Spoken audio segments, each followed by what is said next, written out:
সঙ্গে কি একসঙ্গে জান্নাতে থাকতে চান? এক নম্বর কাজ কি? বেশি বেশি সিজদা করা, জোরে করে আল্লাহু আকবার।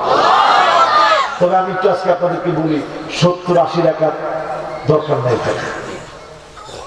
মাসনা মাসনা ওয়া মাসনা ওয়া মাসনা, দুরাকাত দুরাকাত দুরাকাত দুরাকাত, কত হলো? কথা কয় না কত রাকাত?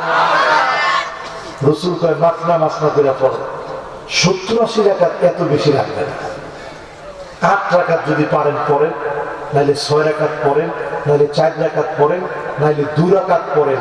অধিক পরিমাণে সিজদা দেন।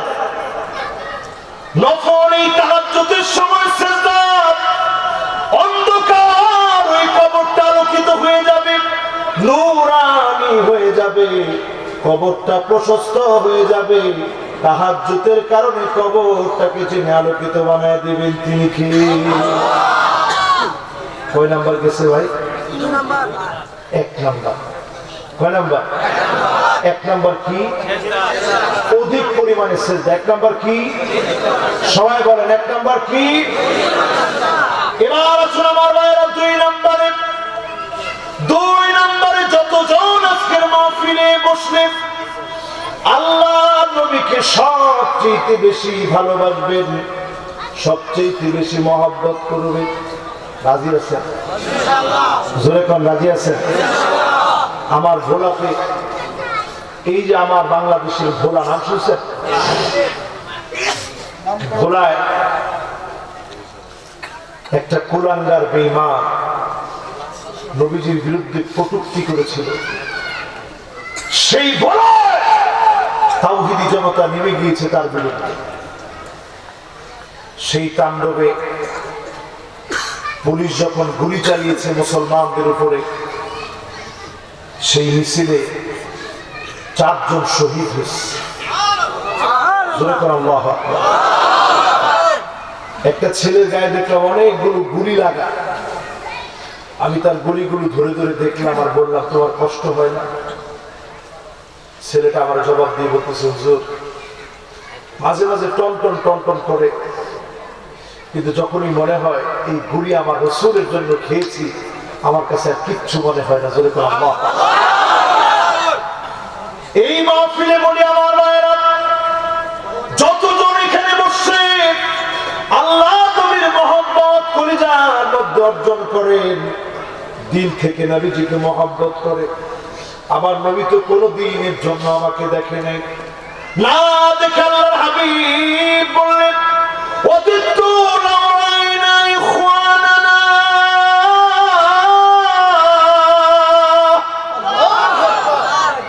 নবী বলে, আরে আমার ভাইগুলার যদি একটা নজর দেখতে পেতাম।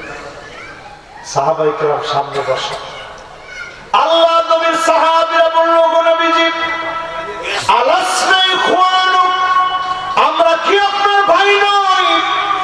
আল্লাহর হাবিব বলেন, না না, তোমরা আমার ভাই না, বাল আনতুম আসহাবি, তোমরা তো আমার সাহাবী। আমার ভাই তো হবে তারা যারা অনেক পরে আসবে, জীবনে কোনোদিন আমাকে দেখে নাই, না দেখে যারা ঈমান আনবে তারা হবে আমার ভাই। তাদের জন্য আমি নবী অপেক্ষায় থেকে শাফাআত করব। বলেন আল্লাহু আকবার।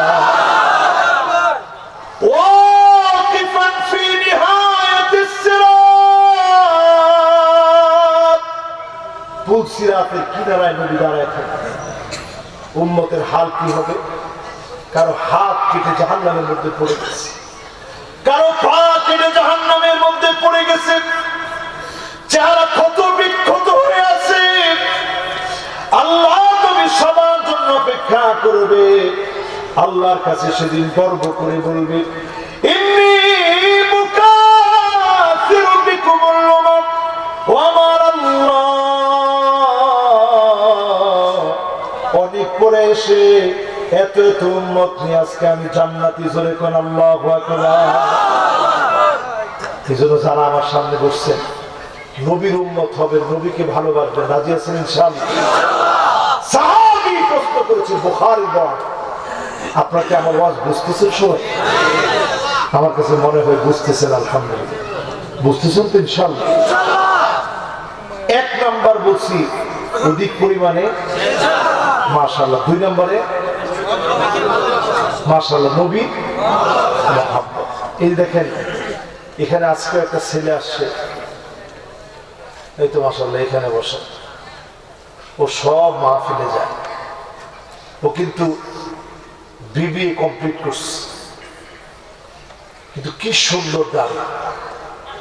আমি দেখে মনে করছি যে সে মাদ্রাসার ছাত্র। এটা কার মহব্বতে?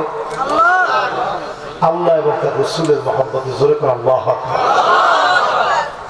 এই যে কত রকমের গালি যন্ত্রণা সহ্য করে যারা দ্বীনের জন্য কাজ করে, একমাত্র কার মহব্বতে? আল্লাহ এবং তার রাসূলের মহব্বতে। আল্লাহ এবং তার সাহাবী এসে প্রশ্ন করতেছে, ইয়া রাসূলুল্লাহ মাতা সাআ। একজনের ঢাকে নিয়ে যাচ্ছে, বসেন বসেন, খারাপটা দেখছেন, অবশ্য ওয়াজ শুনতেছে প্রভু না, সরকার মানে একলা একলা যাইতে ভয় পেতেছে। আপনারা আছেন তো ইনশাআল্লাহ? বলেন 1 নম্বর আমলটা কি? মাশাআল্লাহ কমিটির লোকেরা বলতে পারেন 1 নম্বরটা কি? বেশি বেশি সিজদা। 2 নম্বরটা কি? বড় দামি জিনিস নবীর মুহাব্বত। নবীজি একদিন সাহাবায়ে কেরামের সামনে বসে প্রশ্ন করছে, সাহাবীরা বলো তো কাদের ঈমানটা দামি?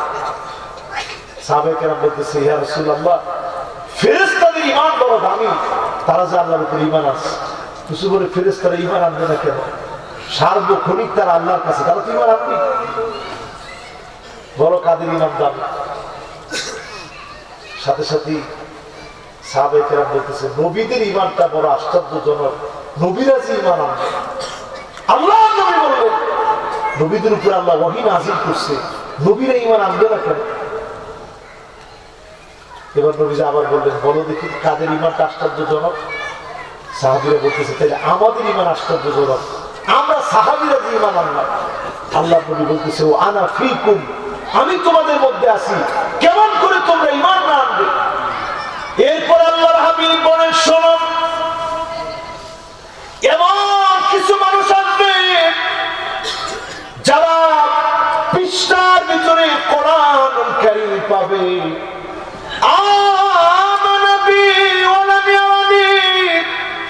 জীবনে কোনদিন নবীকে দেখবে না, না দেখে ঈমান আনবে, তাদের ঈমান সবচেয়ে বেশি দামি হয়ে যাবে। আপনারা কি এই দামি ঈমানের অধিকারী হইতে পারবেন ইনশাআল্লাহ? নবীজির ভালোবাসা মনের ভিতরে জাগ্রত করতে পারবেন তো ইনশাআল্লাহ? নবীজির ভালোবাসা যারা দিলের ভিতরে জাগ্রত করতে পারবেন। বুখারীর হাদিস শোনাই, সাহাবী প্রশ্ন করেছে, মাতা সাআ, কিয়ামত কবে হবে? নবীজি জিজ্ঞাসা করছে, আপনাদের কিয়ামত সম্পর্কে জানার আগ্রহ আছে? কার কার আগ্রহ নাই একটু হাত তুলে দেখি। কয়েকজনে টান টান করে হাত এগোরে দিচ্ছিল, পরে আবার হাতটা আস্তে করে নামায় ফেলছে। কিয়ামত সম্পর্কে জানার কি আগ্রহ আছে? এদিকে একটু তাকান। সাহাবায়ে কেরাম রাসূলের কাছে এসে জিজ্ঞাসা করতেছে, কিয়ামত কোন দিন হবে? আল্লাহ নবী বললেন, ওমা ইস্তাদাত লাহা, কিয়ামতের জন্য কি প্রস্তুতি তুমি নিয়েছো? সঙ্গে সঙ্গে সাহাবী বলল, নবী তেমন কোনো প্রস্তুতি আমার নাই। ইন্নী উহিব্বুল্লাহ ওয়া রাসূল, আল্লাহ এবং তার রাসূলকে আমি বড় ভালোবাসি। যখনই সাহাবী এমনটা বলেছে, আল্লাহ নবী বললেন, সাহাবীর শোনো, আনতা মাআ মান আহবাবতা, যদি আল্লাহ এবং আল্লাহর রাসূলকে তুমি ভালোবাসো, আল্লাহ এবং তার রাসূলের সঙ্গে তোমার যিনি থাকার ব্যবস্থা করে দিবেন তিনি কে? তাহলে নবীর প্রতি ভালোবাসা থাকবে তো ইনশাআল্লাহ। এটা কয় নাম্বার বললাম ভাই?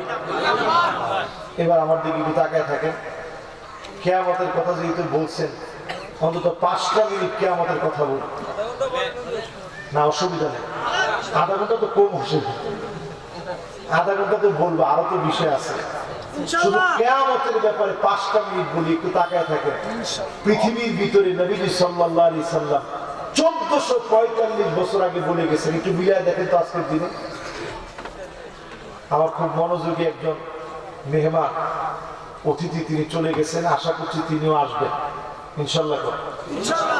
সবাই কিন্তু মনোযোগ নিয়ে শুনতেছে। এর মধ্যে যুবক দুজন চিন্তা করছে, হুজুর মনে হয় আরো 1 ঘন্টা বয়ান করবে। আপনাদের সবার মনোযোগ আছে তো ইনশাআল্লাহ? জোরে কোন তো আল্লাহু আকবার। মাশাআল্লাহ, মনোযোগ ঠিক আছে। 1 নাম্বারটা জানি কি? মাশাআল্লাহ। 2 নাম্বার কি? 2 নাম্বার কি? মাশাআল্লাহ, নবীজির মহব্বত। মাশাআল্লাহ। এবার 3 নাম্বারে যাব। 3 নাম্বারে যাওয়ার আগে কিয়ামতের কথা বলতে চাইছিলাম নাকি? আল্লাহর হাবিব বলেন, সাহাবীরা শোনো, শেষ জামানায় একটা ফিতনা আসবে। ফিতনাটার নাম হবে ফিতনাতুল আহলাস। সবাই বলেন কি নাম? মাদ্রাসা আলেমরা কোন কি নাম? আহলাস। কোন কি নাম? জোরে উচ্চারণ করে কোন কি নাম? জীবনে আপনারা এই নাম শুনছেন? সাহাবীরাও কোনদিন শুনেন? নবীজির দিকে তাকিয়ে বললেন, ওমা ফিতনাতুল আহলাস। মাশাআল্লাহ, 3 জন যুবক এখন এসে বসছে। যুবকরা তাড়াতাড়ি বসে, সময় নেই কিন্তু। মাশাআল্লাহ, বসছে। এখনো যে মানুষজন আসতেছে বসতেছে, এটা আমাদের দিন ঠান্ডা হচ্ছে, ঠিক কিনা বলে? ফিতনাতুল আহলাস মানে কি? আল্লাহ নবীর কাছে যখন প্রশ্ন করা হলো, আল্লাহ নবী বিশ্ব নবী বললেন, সাহাবীরা শোনো, এমন সময় আসবে জায়গায় জায়গায় মুসলমানকে এত কষ্ট দিবে, ঘরের ভিতরে থাকতে পারবে না। ঘরকে মুসলমানদের জন্য এমন বানায় দিবে, ঘরের ভিতরে ঘুমাতে পারবে না, দোকানের ভিতরে বসতে পারবে না। সারা বাংলাদেশে এমন দৃশ্য থাকলেও সিরাজগঞ্জের মাটিতে না।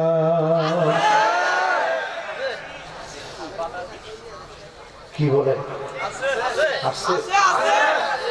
আমি কিন্তু আছে কাছে এগুলো আর আমি জানি না। আমি খালি একদম জানি, মানুষের ভয়ে মানুষ পালায় যাবে। রাসূল বলছেন, সিংহের ভয়ে না, বাঘের ভয়ে না, হায়নার ভয়ে মানুষ এখন পালিয়ে বেড়ায় না, মানুষের ভয়ে মানুষ পালায় বেড়ায়, ঠিক কিনা? আর একটু সামনের দিকে যাবো।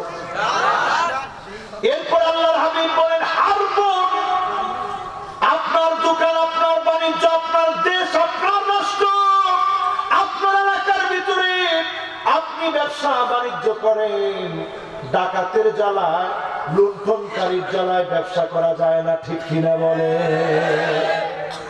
এমন ঘটনা